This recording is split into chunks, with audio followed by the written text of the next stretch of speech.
d'Israël ne sont pas forcément judaïques. Mais ils ont du pouvoir, ces sionistes? On peut le voir avec Dieudonné. Hein. S'ils n'avaient pas de pouvoir, je pense pas que Dieudonné, à l'heure actuelle, aurait été interdit de jouer à Nantes.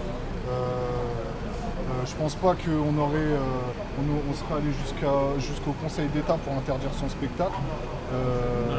Réel pouvoir, c'est la finance. Hein. Je pense que aujourd'hui, il y a même ceux qui plus sont à la tête des banques qui besoin de le prouver, ils le prouvent par eux-mêmes qu'ils ont du pouvoir. Et aujourd'hui, je pense que le peuple français commence à se réveiller. Et c'est mondial, c'est global. En tout cas, c'est que ça va se retourner. C'est une goutte d'eau, c'est mondial, c'est une goutte d'eau. Les gens ont compris que c'était les banques qui menaient le monde et qui menaient le bateau. Voilà. Et qui est à la tête des banques? À vous, à chacun d'aller voir. Allez. Et qui est là? Allez, comment fonctionnent les banques? Allez voir le crédit, allez voir l'argent dette de Paul Grignon sur YouTube, allez voir. Et vous allez comprendre. Et les nouveaux chiens de garde aussi, les nouveaux chiens de garde. Quelle est la relation entre les sionistes et les banques? Les sionistes et les banques, allez voir. Là, chacun de se personnage. Il y a des infos sur internet, le quatrième singe. Agence Info Libre, c'est pas mal aussi, le cercle des volontaires. Qui consiste à vouloir un État. Info Libre TV. Un État en Palestine, c'est juste ça. Ça veut dire qu'il peut y avoir des banquiers sionistes comme il peut y avoir des banquiers qui ne sont pas sionistes. Quand on fait une quenelle, on remet en question le système, la banque et surtout le. Voilà. Comment on l'a fait? C'est comme ça. C'est un geste. Vous savez, si c'était.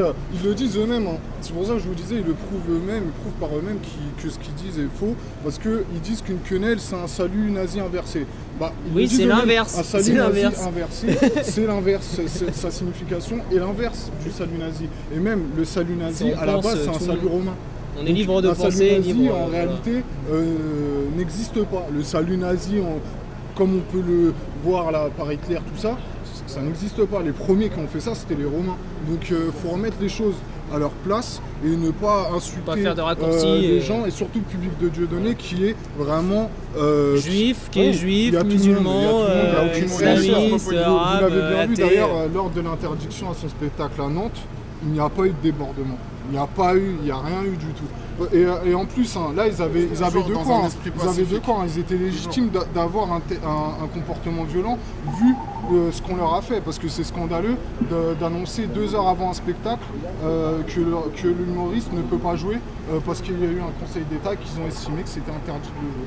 Alors qu'il était déjà passé devant le tribunal et que ça avait été autorisé. Donc entre une nouvelle positive et subitement plutôt un retournement de situation, je pense que c'est là que les gens commencent à se poser des questions. Qu'est-ce que vous avez demandé, qu'est-ce que vous avez pensé de la décision du Conseil d'État en fait? Je pense qu'à partir du moment où la justice a parlé, il y a eu une grosse quenelle. Pourquoi remettre en question la décision d'un juge tout simplement? Pourquoi la remettre en question à travers une instance supérieure qui est justement dirigée par ces mêmes personnes, ou du moins qui est en collaboration avec l'État et qui fausse totalement l'avis qui pouvait être donné par rapport à cette décision. Donc c'était la censure. C'est de la censure. Et même avant qu'il y ait eu l'interdiction de ce spectacle-là, la censure de Dieudonné, voilà, la censure de Dieudonné. Ça c'est une quenelle, c'est ça? Quenelle, ça veut dire là vous avez fait n'importe quoi, on n'y croit plus. Vos idées de démocratie où le peuple choisit, il n'y en a pas eu, il n'y a eu aucun consensus. Aucune, et ça on a compris. Nos parents ils y croyaient, nous on n'y croit plus. Voilà, c'est ça ce que vous avez dit. La quenelle, au revoir, merci.